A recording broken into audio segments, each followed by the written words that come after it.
នឹកអ្នកធ្លាប់ខលធ្លាប់តែសួរសុខទុក្ខពេលនេះខ្ញុំលែងឃើញមុខ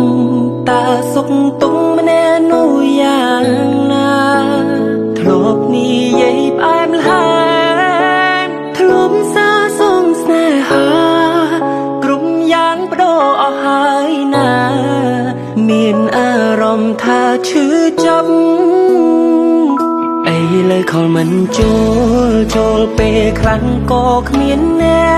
កលើមើលប្រូហ្វាល់ត្រឹមលួចថាទឹកភ្នែកហូរស្រង់ត្រង់លើ iPhone តើត្រូវរុំបែបណា